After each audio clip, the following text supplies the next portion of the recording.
श्री काकभूषुंड जी महाराज गरुड़ जी से कहते हैं, गरुड़ जी महाराज मेरा जन्म अयोध्यापुरी में हुआ और मेरा भाव तो बना भगवान शंकर की उपासना का, पर हरि और अन्य देवताओं की निंदा करने लगा। भगवान शंकर की आराधना, यद्यपि जन्म परम पावन अवधपुरी में हुआ और उस समय कलयुग चल रहा था, जैसे इस समय कलयुग चल रहा है, वो बड़ा ही धर्म विरुद्ध आचरण करने वाला। कल आप सुने, मनुष्य प्रायः कलयुग में रोगों से इतने पीड़ित होंगे कि भोगों की प्रबल इच्छा और भोगने की सामर्थ्य नहीं। कैसा भारी दंड! शरीर रोग ग्रसित, इच्छाएं भोगों में, सामर्थ्य बिल्कुल नहीं। इसी प्रगट में दुर्गति, प्रगट में दुर्गति। बिना कारण अभिमान करते हुए, बिना अपराध के भी उसको दंड देना, विरोध कर देना, बहुत थोड़ा जीवन घमंड ऐसा मानो अमर हो गए हो। ऐसा कलयुग के प्राणी कैसे होंगे? शरीर रोग ग्रसित, भोग वासनाओं की धूम मची हुई अंदर से, और भोगने की जो प्रबल इच्छा है और सामर्थ्य नहीं है, जल रहा है बैठे बैठे। अभिमान इतना कि साक्षात मैं ही काल हूं, सबको दंड दूंगा। जरा सी बात पे लड़ जाना, पीट देना, हिंसा कर देना। आप आश्चर्य मानेंगे,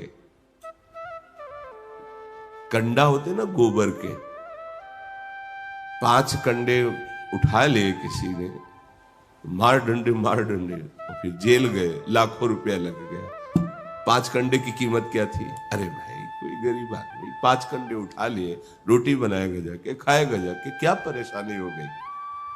अभिमान, सोच, ये कलिकाल मलिन कर देता है। आयु बहुत कम, अभिमान ऐसा मानो कल्पांत में इनका नाश नहीं होगा।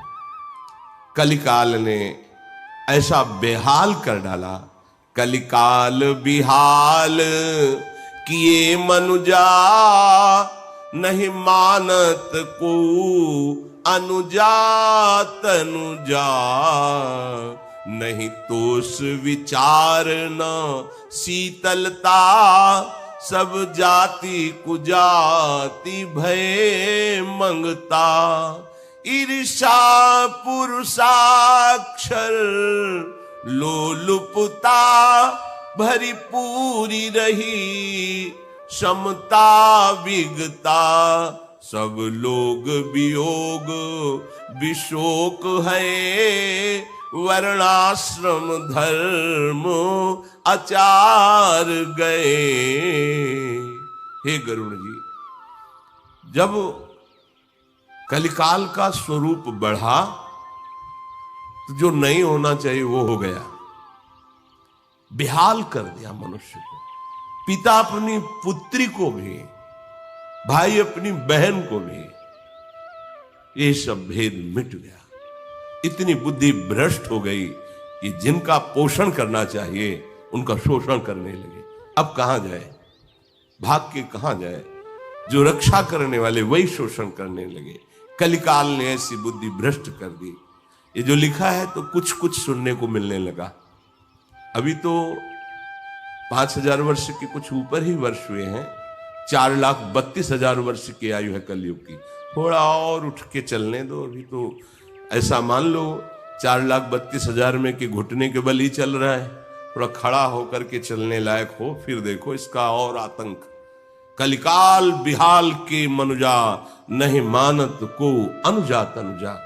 ये बेटी है, ये बहन है, इसकी रक्षा करना हमारा कर्तव्य है, हमारा धर्म है। ऐसा कुछ नहीं रहेगा। किसी में संतोष नहीं दिखाई देगा, विवेक नहीं दिखाई देगा, हृदय में शीतलता नहीं होगी। कौन क्या कुछ नहीं, बस सबके हृदय में ईर्ष्या बढ़ेगी। बोलने में कड़ुआ वचन ज्यादा प्रिय लगेगा बोलने में। सब कार्यों में प्रधानता लालच की होगी अंदर से। क्षमता कहां गई पता नहीं चलेगा। सब लोग शोक और संकट ग्रस्त रहेंगे, अशांति, भारी अशांति, वर्णाश्रम धर्म का आचरण नष्ट हो जाएगा। अपने समय की बात जब कलयुग में प्रकट हुई, काकभूषण जी गरुण जी को कह रहे हैं, कोई भी इंद्रियों का दमन नहीं करना चाहेगा। आज ये खाना है, अब विचार तो करो खाने योग्य है कि नहीं, नहीं तो फिर नहीं खाना, उपवास कर लेंगे, अभक्ष्य पदार्थ थोड़ी खाएंगे। जिन रसोई में, जिन पात्रों में मांस रांधा गया, उसमें चाहे आप बिल्कुल खीर, पूड़ी, कचौड़ी, रोटी, सब्जी सात्विक बनाएं तो भी वो अभक्ष्य पदार्थ के समान ही आपकी बुद्धि को भ्रष्ट कर देगा। चाहे वो रिश्ते नातेदार की रसोई हो, चाहे वो किसी भोजनालय की रसोई हो, जिसमें मांस रांधा गया उस रसोई का अन्न यदि खाओगे तो आपकी बुद्धि भ्रष्ट हो जाएगी। सात्विक आहार जब नहीं तो बुद्धि का विचार सात्विक कैसे हो सकता है? तो कोई इंद्रियों का दमन करे, कोई दूसरों को अपने कमाए हुए धन से सुख पहुंचाना, जैसे बीमार पड़ा हुआ कोई सेवा करने वाला नहीं, करो, भगवान प्रसन्न हो जाएंगे, 1 का लाख देंगे, मान लेना हमारी बात। लोग कहते हैं कि मैं कैसे धनी बन जाऊं, कि हम उपाय बताते हैं आपको।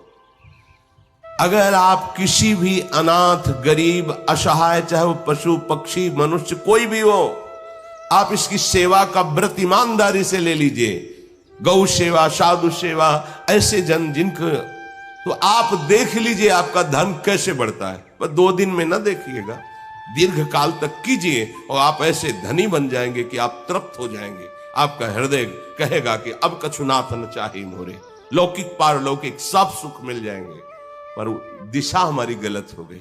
धनी बनना चाहते हैं लेकिन दूसरों को लूट के, दूसरों को दुख पहुंचा के, दूसरों की हिंसा करके, ये कोई धन कमाने का, सुखी होने का तरीका है? दूसरे के पुत्र का अपहरण कर लिया, अपने पुत्र को सुख पहुंचाने के लिए धन चाहिए, अपने मन को, अपने तन को सुख पहुंच, सर्वनाश हो जाएगा। समय का इंतजार करो।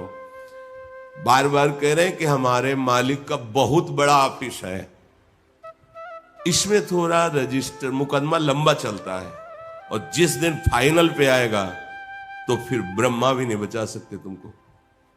इसीलिए कुछ अज्ञानी जन जैसे पापाचरण कर रहे हैं, अपराध कर रहे हैं, तो कुछ परिणाम तो समझ में आ नहीं रहा तत्काल।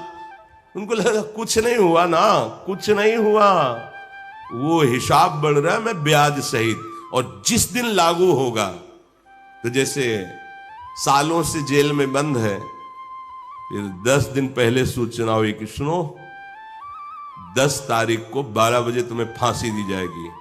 अब हर मिनट फांसी लग रही उसकी, हर मिनट। उसको पता नहीं था, पर जब फाइनल आया कि 10 दिन बाद तुम्हें इतने बजे फांसी दी जाएगी, और हर मिनट फांसी लग रही उसको।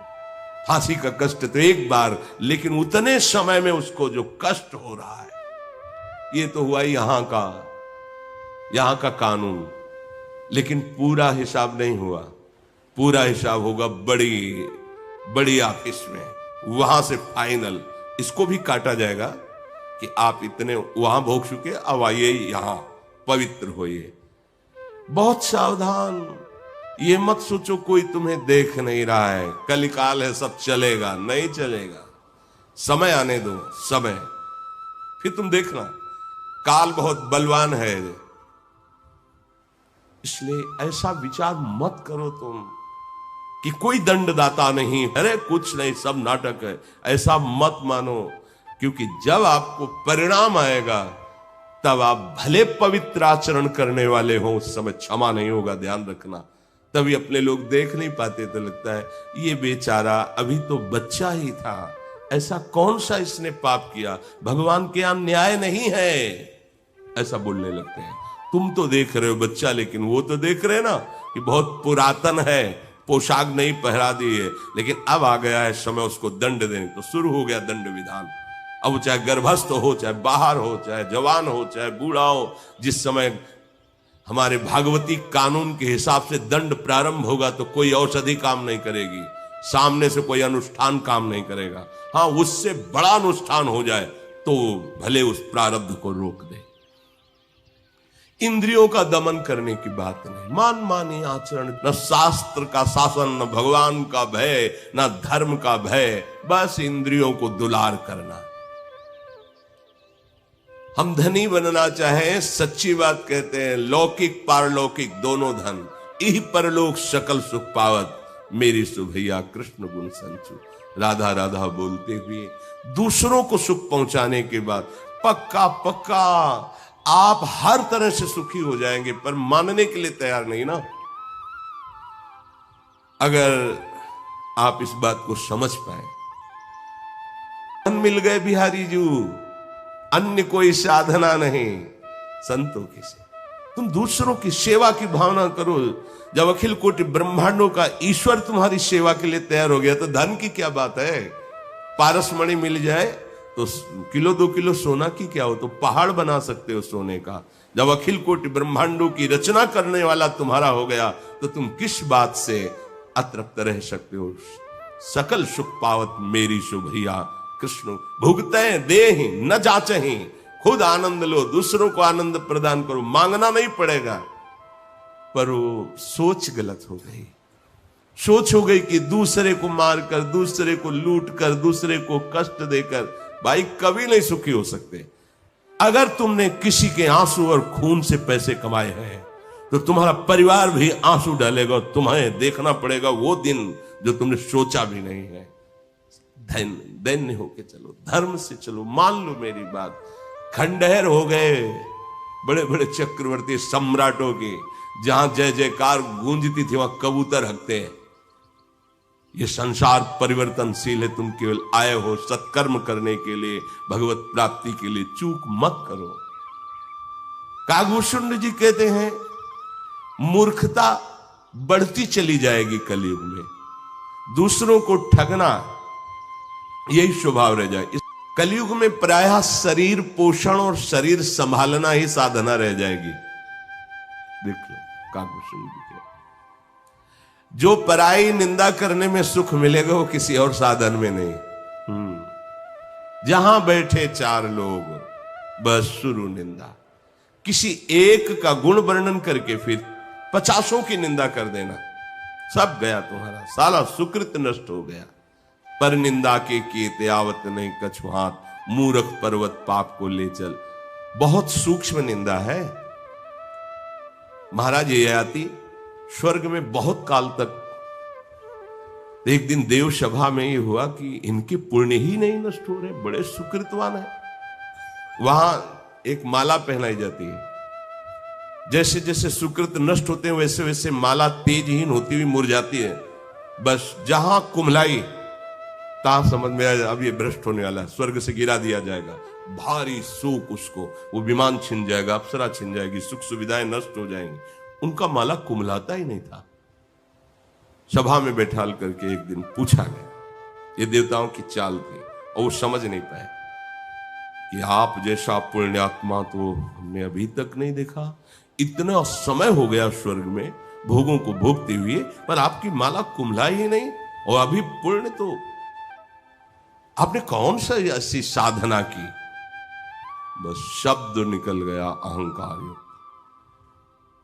हमने ऐसा दान किया, ऐसा तप किया कि ऐसा कोई नहीं किया होगा। जो ही ये शब्द निकला तो सावधान, पूरे ऋषि मुनियों का अपमान कर दिया, तुम्हारे सारे सुख नष्ट हो गए, इसी समय स्वर्ग से भ्रष्ट हो जाओ। सर के बल गिरने लगे।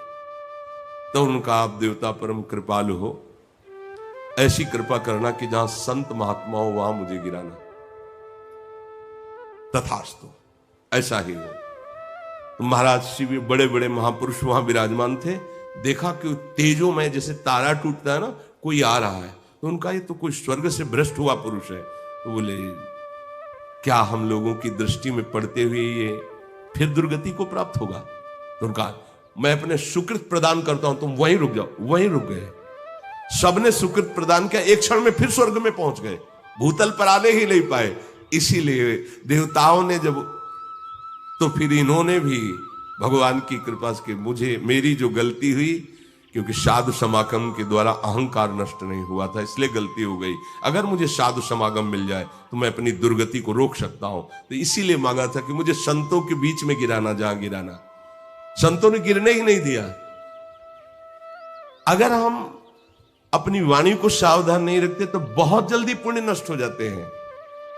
हम अपने ठाकुर जी का ऐसा श्रृंगार करते ना, बड़े बड़े मंदिर है ना, नहीं, मर गए, तुम्हें पता क्या कर दिया? अपनी सारी सेवा का नाश कर दिया तुमने। तुलना करके तुमने अपमान कर दिया सब ठाकुर जनों का, जितने हमारे श्री विग्रह सब का तुमने, और उसको तुम भर पाओगे? बोले अब सेवा में मन नहीं लगता है, भजन में मन, पता नहीं क्या हो गया। हमने नहीं कोई अपराध, हमने तो कोई अपराध किया नहीं, ये वाणी का अपराध है। बहुत मौन रहो, सावधान रहो, बोलो तो ठाकुर का या संतों का यश बोलो, नाम जप करो, गुण कीर्तन करो, चुप रहो। तब सुख हरिवंश गुण नाम रसना रटत और बहुवचन अति दुखदान। कई साधक हैं ना जानते हुए भारी अपराध कर देते हैं। हाँ, हम अपने गुरु की महिमा गान करेंगे, लेकिन अगर तुलनात्मक शब्द में हम बोल दिए तो हमारे गुरु ही सब रूपों में अखंड मंडलाकारम व्याप्तम चराचरम, ये बात ना जान करके तुमने निंदा कर दी, अपमान कर दिया अपने ही गुरु का। गए आप अपनी निष्ठा से गए, इनके जैसा नहीं नहीं नहीं, यही सब रूपों में है, इनके जैसा नहीं, यही सब रूपों में है। अगर किसी की भी तुलना, बस गए आप, समझो, इस बात को पकड़ लो। प्रार्थना है वाणी को बहुत होश में, कहीं किसी से तुलना करके किसी को निम्न नीच या ऐसा साबित कर दिया तो आपकी अपने इष्ट और गुरु से निष्ठा टूट जाएगी। देख लेना, कहीं भी अपराध करो, दोष आपके गुरु पर जाएगा। बहुत होश में, ये परमार्थ है। यहां ना चाहते हुए भी अपराध बन जाता है। कैसे? ऐसे वाणी से। यहां तो ऐसा तो विश्व में कहीं नहीं। तुम क्या जानो कितने हृदयों में विश्व में क्या हो रहा है। भगवान को कितने प्यार करने वाले महात्मा है, ऐसे ऐसे महात्मा भगवान अधीन हुए सेवा में लगे। कोई जान पाया? ठाकुर जी वर्षों सेवा में रहे एकनाथ जी के, शिखंडिया के रूप में। जब भगवान ने जनाया तब जान पाए ना एकनाथ जी जान पाए, ना कोई जान पाया। ऐसे ऐसे महापुरुष जिनकी सेवा में भगवान लगे हुए हैं, रूप बदल करके। अपने लोग एक शब्द में महाराज की सब संतों की निंदा कर देते हैं। ऐसे नहीं, बहुत सावधान, बहुत सावधान। पर निंदक जे जग मोह बगरे, दूसरों की निंदा करने वाले बहुत मिलेंगे। सावधान। उपासक समझकर मित्रता करे, समझकर वार्ता करे, नहीं तो आप करोगे नहीं, सुनोगे तो आप खाली हो जाओगे। सुनने वाले को और गान करने वाले को दोनों को बराबर फल मिलता है। भागवतिक सद्गुण या निंदा, आपराधिक बातें करोगे, सुनोगे तो दोनों की एक ही गति होगी। भागवतिक बातें करोगे, सुनोगे तो दोनों की एक ही गति होगी। अगर वो मंगल गति को प्राप्त हो रहा कथन करने वाला, तो सुनने वाला भी उसी गति को प्राप्त होगा। ऐसे ही यदि हम पर निंदा पाप वाली बातें कर रहे हैं तो सुनने वाला जो सुन रहा है, यदि कान में अंगुली डाल के नाम उच्चारण करने लगे तो बच जाएगा। मानो जैसे निंदा हो रही किसी की, आप राधा राधा राधा राधा राधा राधा राधा, हम सुन ही नहीं रहे, बच गए। और उस सभा से अलग हो जाना चाहिए जहां संत शंभु श्री पद अपवादा कहीं सुनी तहां सुमर ज्यादा। हट जाना चाहिए सभा से, मर्यादा है। नहीं नहीं, लगे पाप गौ घात समाना, हरिहर निंदा सुने जे काना, लगे पाप। गौ हत्यारा जो दुर्गति को प्राप्त होता है, प्रभु और प्रभु के भक्त जनों की निंदा सुनने वाले और करने वाले को, दोनों को ऐसा। बहुत सावधान। कलयुग में प्रायः लोग ऐसे ही मिलेंगे जो दूसरों की निंदा करने वाले हो। देखो, जो भगवत मार्ग में चल रहे हैं, बहुत संयम, जितना प्रभु बल दिए हैं उसके अनुसार वो चल रहे हैं। निंदक तो वो है, निंदा का पात्र तो वो है जो हमारा मन, हमारी इंद्रियां भोगों में जा रही हैं, प्रभु से विमुख है। इनकी हम निंदा करें अपनी, और शासन करके प्रभु में लाएं। और जो प्रभु में चल रहे हैं उनमें कुछ त्रुटियां हो सकती है, क्योंकि अभी प्रभु के मार्ग में चले हैं। अनंत जन्मों से तो माया का ही अनुसरण करते रहे। अगर प्रभु ने अपनी शरण में ले लिया है, इतना सुधार किया है, तो करुणा में जो कुछ छोटे मोटे दोष रह गए हैं वो भी सुधार देंगे। बड़े करुणा में है। आप निंदा करके अपने को नीचे मत गिराइए। आपको अगर लगता है कि ये सुधर जाए तो प्रभु से आप भी प्रार्थना कीजिए, प्रभु ये जन है, अगर इसका ये दोष नष्ट हो जाए तो नाथ ये आपका दिव्य पार्षद बन जाए, प्रभु मेरा भी भजन इसमें लग जाए और ये आगे महान आपका दास बने, तो इसका भी आपको पुण्य मिलेगा। आपका भजन जो दिया ना वो कई गुना बढ़कर फल देगा। पर वो कोई हिम्मत वाला ही, हृदय वाला ही सोच सकता नहीं, लगे अपना भजन इनको दे दे, फिर हमारा क्या होगा। और जब अपना भजन दे दोगे तो कई गुना बढ़कर के भजन आपके, क्योंकि आपकी सद्भावना बन गई ना, तो भगवान रीझ जाएंगे। पर यह अध्यात्म समझना कठिन है। हे सर्पों के शत्रु गरुण जी, क्या हम आपसे कहें, कलयुग में मनुष्य शरीर प्राप्त करके लोग पाप ही इकट्ठा करने लगते हैं, अवगुण ही अवगुण करने लगते हैं। किंतु कलयुग में एक सबसे बड़ा गुण है जो बिना परिश्रम के पाप नष्ट करके भवबंधन से छुड़ा दे। कृतयुग त्रेता द्वापर पूजा मख अरु जोग, जो गति होई सो कली, हरि नाम ते पावहि लोग। कृतयुग सब जोगी विज्ञानी,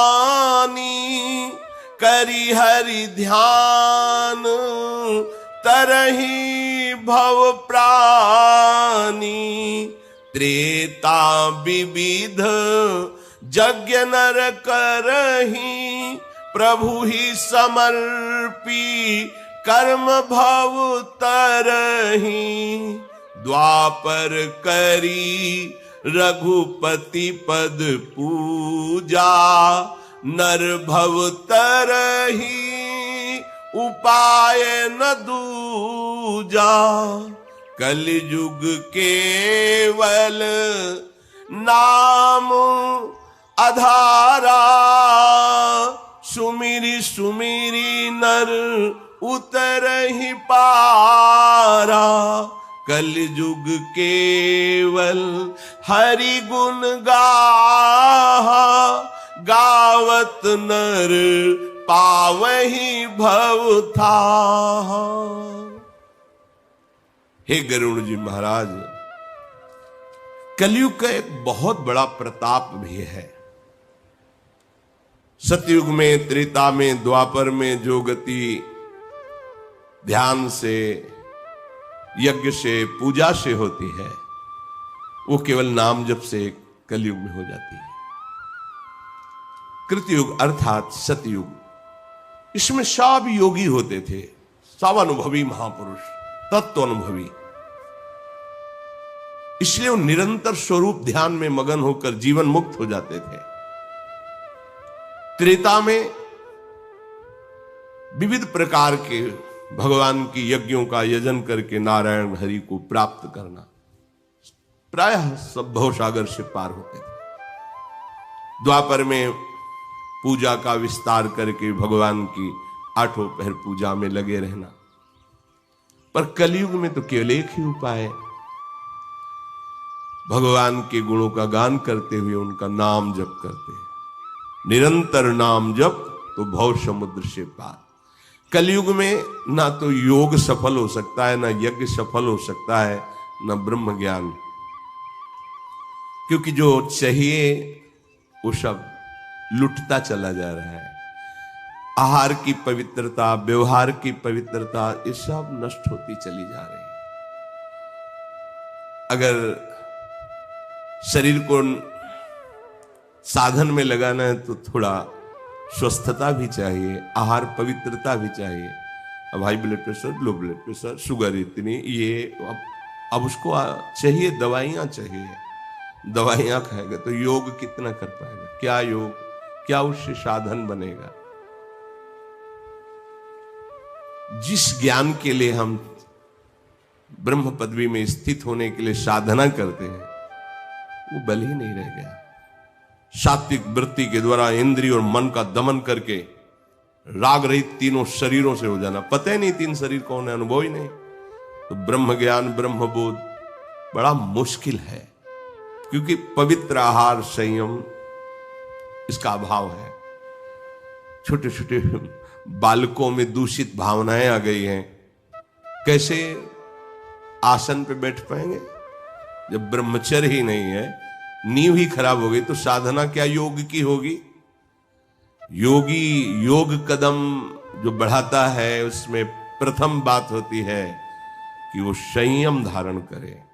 एक जगह हमने पढ़ा था कि जो योग साधना बिना गुरु के आदेश के, बिना गुरु की दृष्टि में रहे प्रारंभ करेगा तो रोगी हो जाएगा।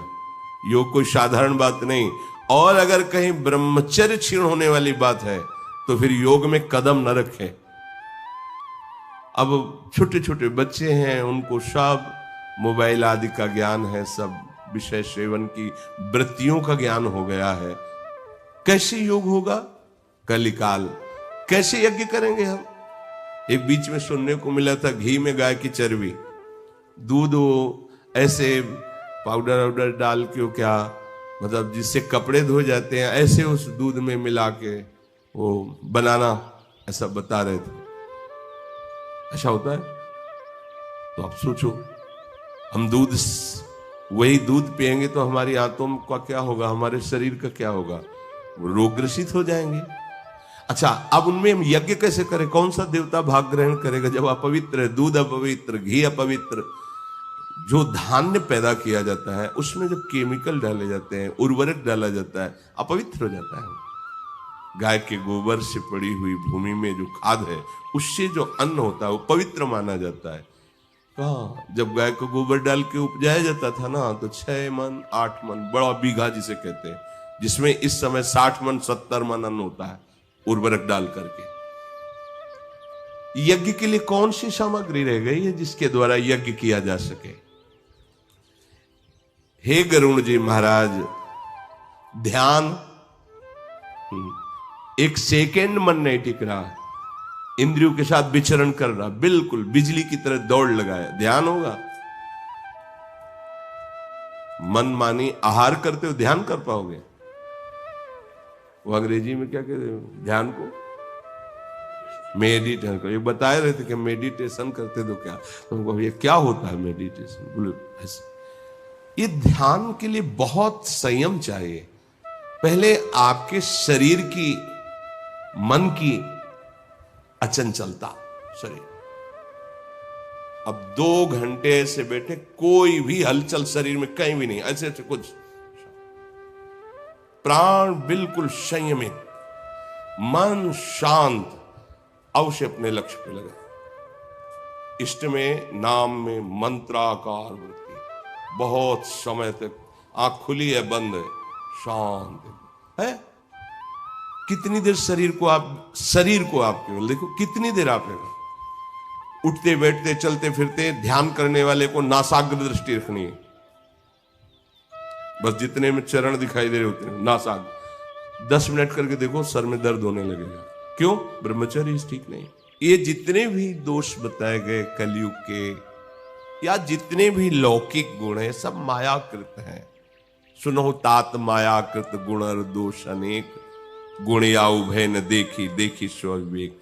विवेक की बात तो यह है कि न गुण देखो न दोष देखो, सब में भगवत भाव देखो। गुण दोष देखना ही मायाकृत अज्ञान है। हे गरुण जी महाराज, बिना श्री हरि के भजन के कोई इस माया पर विजय प्राप्त नहीं कर सकता। ये ऐसी गुण दोषमयी माया है कि बुद्धि में भ्रम पैदा ही कर देती है।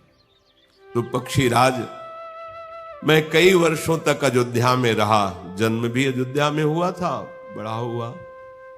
एक बार वहां अयोध्या में अकाल पड़ गया, तब मैं विपत्ति का मारा भटकने लगा,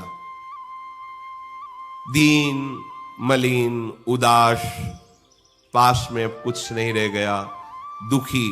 तो मैं उज्जैन पहुंचा। उज्जैन में भगवान शिव का एक ज्योतिर्लिंग, उज्जैन्याम महाकाल, महाकालेश्वर भगवान वहां विराजमान, महाकाल शंकर जी। कुछ काल बीतने पर फिर कुछ संपत्ति प्राप्त हुई और मैं वहीं उज्जैन में रहने लगा। वहां भगवान शंकर की आराधना की। फिर मुझे ऐसा लगा कि मुझे कुछ लाभ नहीं मिल रहा है परमार्थ का। तब अंदर से वृत्ति आई कि गुरु का वरण करो। ये आराधना अभी तक जो ही उसका फल क्या हुआ, अंदर से प्रेरणा हुई कि सदगुरु का वरण करो। अध्यात्म की ऊंचाई तक पहुंचने के लिए बिना सदगुरु के चाहे शिव विरंच सम होई, गुरु बिनु भव निधि तरे न कोई।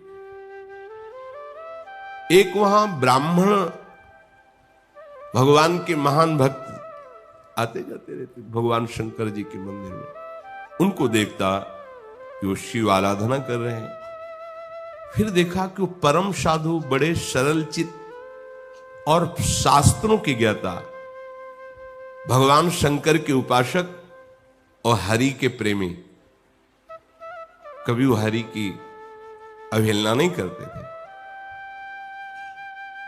मुझे लगा कि इनको गुरु बना लेना चाहिए। कोई आंतरिक श्रद्धा से नहीं, पर हां इनसे मंत्र मिल जाए बस इसलिए। तो तेहि सेवऊं मैं कपट समेता,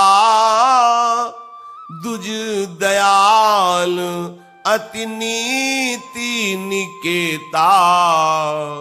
बाहिज नम्र देखी मोहि साई, विप्र पढ़ाव पुत्र की नाई। शंभु मंत्र मोहि द्विज बर दीन्हा, शुभ उपदेश विविध विधि कीन्हा। जपऊं मंत्र शिव मंदिर जाई, हृदय दंभ अहमिति अधिकाई। मैं उनकी सेवा करता, पर श्रद्धा नहीं, कपट पूर्वक। कपट बस मंत्र मिल जाए बस दूरी हट जाऊंगा। कोई मेरे परब्रह्म है, मेरे गुरुदेव है, मेरे प्राण प्रीतम, ऐसा नहीं। बस वो रीझ जाए और मंत्र दे दें, मैं भाग लूं। क्योंकि मंत्र ले लेंगे तो भगवत प्राप्ति हो जाएगी। और वो तो बड़े दयालु, बड़े सरल चित्त, शास्त्रज्ञ और बाहिज नम्र। बाहर से मैं पूरी उनकी अधीनता दिखाता, नम्रता, बार बार प्रणाम नमस्कार। वो मुझे बहुत प्यार करने लगे। सरल चित्त मुझे पुत्र की भांति दुलार करने लगे। और उन्होंने कृपा करके मुझे भगवान शिव का मंत्र प्रदान किया और बहुत दुलार करके उपदेश किया। परमार्थ में ऐसे चला जाता है, ऐसे चला जाता है। अब मैं भगवान शंकर के मंदिर में जाकर के गुरु प्रदत्त मंत्र जपता, पर गुरु से कपट होने के कारण हृदय में दंभ और अहंकार बढ़ने लगा। मैं खलमल संकुलमति, नीच जाति बस मोह। हरिजन द्विज देखे जरऊं, करऊं विष्णु कर द्रोह। स्वयं अपनी स्मृति से पूर्व की जन्म की बात कह रहे कि गुरुजी ने समझाया हमको कि हरिहर में कोई भेद नहीं है। ये भगवान की लीला कर रहे हैं, एक ही है। दुष्ट बुद्धि का, नीच स्वभाव का, मलिन बुद्धि वाला जहां किसी वैष्णव को देखता उसकी अवहेलना, अपमान, निंदा करना स्वभाव बन गया था।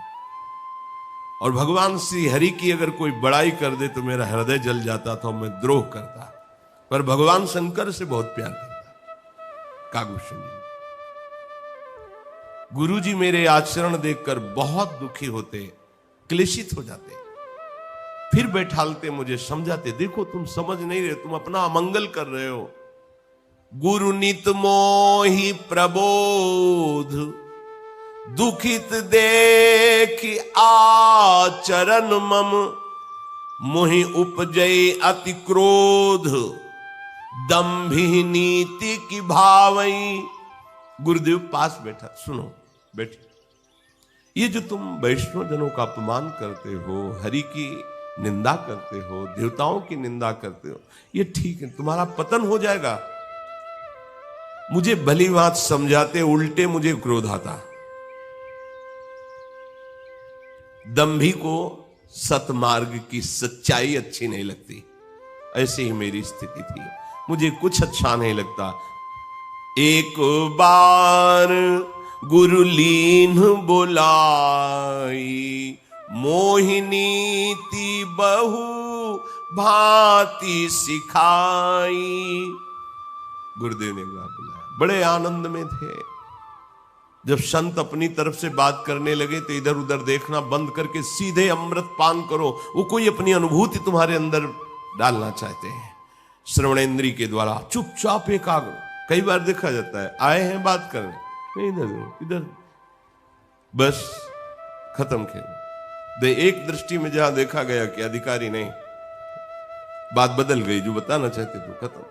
एकदम चातक की भांति उनके मुखारविंद की तरफ दैन, एकदम चाहे नगाड़ा बजे उधर दृष्टि नहीं जानी चाहिए, एकदम जी जी ऐसे। पर वो जब वो पिपाशा नहीं होती तो बात नहीं देखा। बात करते हैं आकर अध्यात्म की ऊंचाई का प्रश्न, और स्थिति एक क्षण भी एक जगह टिकने की नहीं है। न नेत्र टिक रहे हैं, न मन टिक रहा है, बार बार। तो क्या अध्यात्म। गुरु नित मुझे दुलार तो करते थे, पर एक दिन बहुत प्यार से बुलाया और बैठाल कर कहा, बेटा तू मेरी बात समझ जा। शिव सेवा कर फल सुत सोई, अविरल भगति राम पद होई। राम ही भजहि तात शिव धाता, नर पावर के केतिक बाता। जासु चरण अज शिव अनुरागी, तासु द्रोह सुख चहसी अभागी। बहुत दुलार करते हुए कहा कि मैं तुम्हें परमार्थ की सूक्ष्मता का वर्णन कर रहा हूं।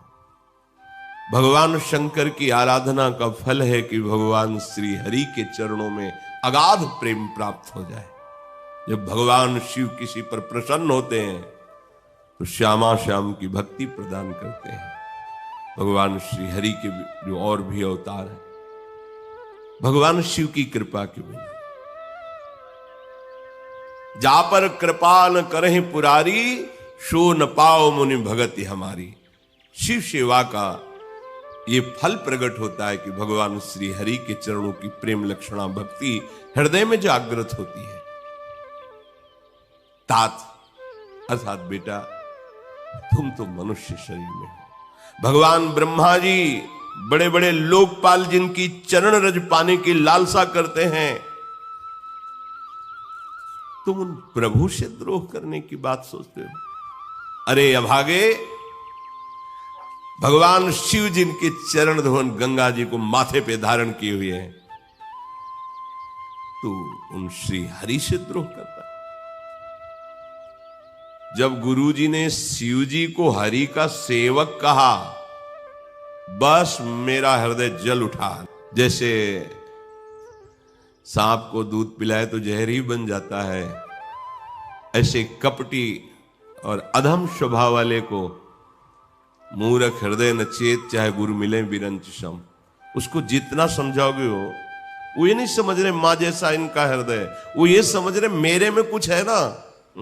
तेरे में हाँ है, तो तेरे में मेरे प्रभु विराजमान है, तू यही जान जा, बस इसीलिए तेरे को प्यार करते हैं। वो देहाभिमानी जीव नहीं समझ पाता।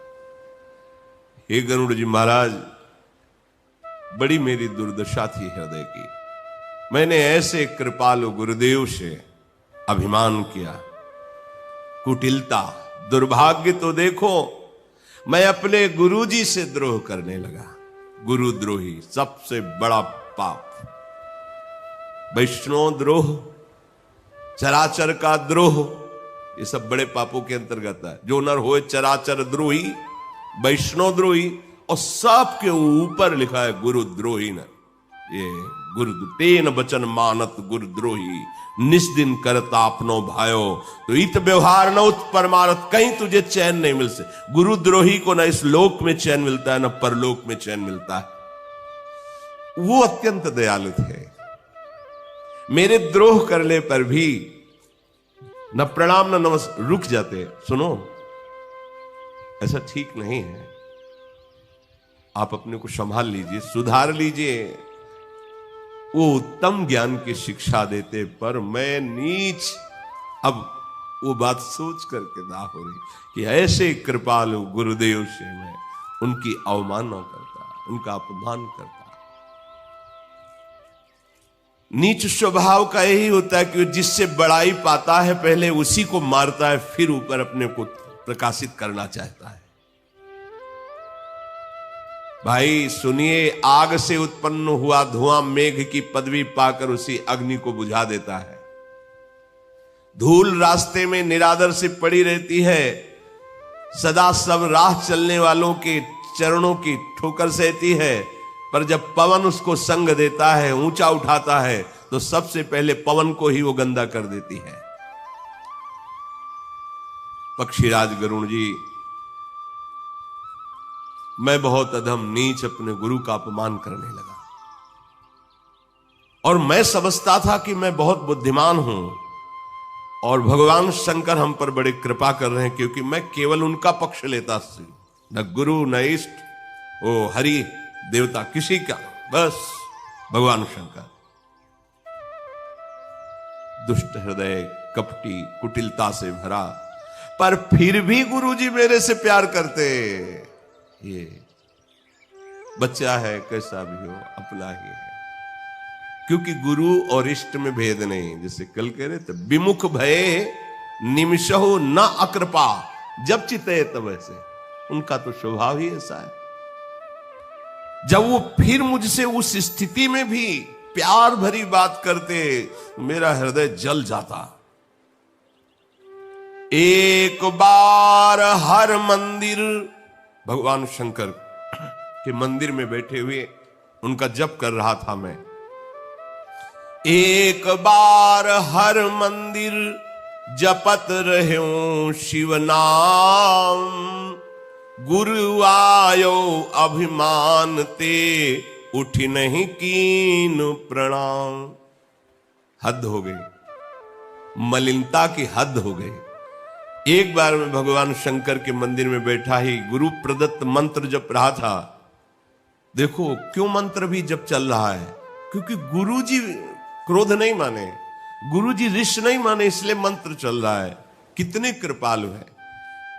मैंने देखा कि गुरुजी आ रहे हैं, न मैं उठकर खड़ा हुआ न उनको प्रणाम किया, मंत्र जप रहा। वो देखकर मुस्कुरा दिए। गजब की, इनकी गजब की द्रोह वृत्ति और उनकी गजब की क्षमा वृत्ति, महामहिम। मुस्कुरा दिया, कोई बात, बैठो। सो दयालु नहीं कहो कछु, उर न रोष लवलेस, अति अग गुरु अपमानता, सही नहीं सके महेश। गुरु तो मुस्कुरा दिए, लेकिन इष्ट जिनका मंत्र जप कर रहे थे, ये गुरु का अपमान देखकर वो सह नहीं पाए। महादेव काल के भी महाकाल वाणी प्रकट हुई उसी मंदिर में। हे अभागी मूर्ख नीच, तेरे गुरु को किंचन मात्र क्रोध नहीं है, पर मैं तुझे क्षमा नहीं करूंगा। ये जो अपराध भक्त कर करई, राम रोष पावक सोच रही। जिनका मंत्र जप रहे हैं वही उनको दंड दे रहे हैं। अब देखो, ऐसे मनमानी करने से कुछ नहीं होता। भगवान के भाव को श्री सूरदास जी ने एक पद में लिखा है कि भक्तन सो गर्व न करियो। उस पद में लिखा है कि भगवान कह रहे कि जो मेरा नाम जप करे और भक्तों से गर्व करे, अभिमान करे, अपराध करे तो नरक जाएगा। कैसे? कोई मेरे चरणों को पूजे और गले को छुरी से काटे तो कैसा रहेगा? ऐसे ही मेरा नाम जप करे, मेरे भक्तों का अपराध करे, मेरे भक्तों की निंदा करे। मंदिर मांझ भई नभबानी, रेहत भाग्य अज्ञ अभिमानी। यद्यपि तव गुरु के नहीं क्रोधा, अति कृपालु चित सम्यक बोधा। तदपि साप सठ देहो तो ही, नीति विरोध सुहाय न मोही। जो नहीं दंड करो खल तोरा, भ्रष्ट होई श्रुति मार्ग मोरा। जे सठ गुरु सन ईर्षा करही, रो रो नरक कोटि जुग परही। त्रिजग जोनि पुनि धरही शरीरा, अयुत जन्म भरी पावहि पीरा। बैठी रहसी अजगर इउ पापी, सर्प होहि खल मलमति व्यापी। महाबिटप कोटर महु जाई, रहु अधमाधम अधगति पाई। हाहाकार कीन गुरु, धन्य है। दारुण सुन शिव साप, कंपित मोहि बिलो की अति उपजाउर परिताप। करि दंडवत सप्रेम गुरु, शिव सन्मुख कर जोरी। विनय करत गद गद स्वर, समुझि घोर गति मोर। मंदिर में आकाशवाणी हुई, अरे हतभाग मूर्ख अभिमानी नीच, तेरे गुरुदेव को तेरे पर क्रोध नहीं आया, क्योंकि वो अत्यंत कृपालु चित्त है और उन्हें सम्यक तत्व का बोध है, इसलिए उन्हें क्रोध नहीं आया। पर मूर्ख, मैं तुझे दंड दूंगा, तुझे शाप दूंगा, क्योंकि तूने धर्म का विरोध, नीति का विरोध किया। गुरुदेव आए, उठ के खड़ा नहीं हुआ, प्रणाम नहीं किया। अरे दुष्ट, मैं तुझे दंड ना दूं तो मेरा वेद मार्ग ही भ्रष्ट हो जाएगा। जो मूर्ख शिष्य गुरु से ईर्ष्या करता है, वो करोड़ों युगों तक रौरव नरक में पड़ता है और वहां से फिर निकालकर तिर्यक योनियों में भेजा जाता है। 10,000 जन्मों तक महान दुख भोगता रहता है। अरे पापी, जिन गुरु ने तुम्हें मंत्र दिया, तुम्हें उपदेश दिया, तू अजगर की भांति बैठा रहा, उठकर खड़ा होकर सम्मान नहीं किया, प्रणाम नहीं किया।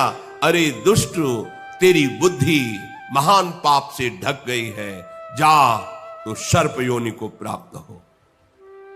अधम से भी अधम अधोगति को प्राप्त हो और ऐसी जगह रह जहां खोड़र, सूने स्थानों में, वृक्ष की खोड़र में भगवान की वाणी सुनकर गुरुदेव तो कांप गए।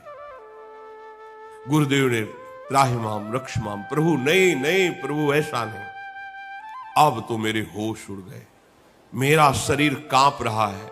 फिर गुरुदेव करुणा की दृष्टि से मेरी तरफ देखे और उन्होंने भगवान शंकर को हाथ जोड़कर साष्टांग दंडवत की और फिर गदगद वाणी से भगवान शिव को रिझाने लगे। गुरुदेव भगवान शंकर की स्तुति कर रहे हैं। फिर आगे जो चरित्र हुआ आगे बढ़। राधा वल्लभ लाल की।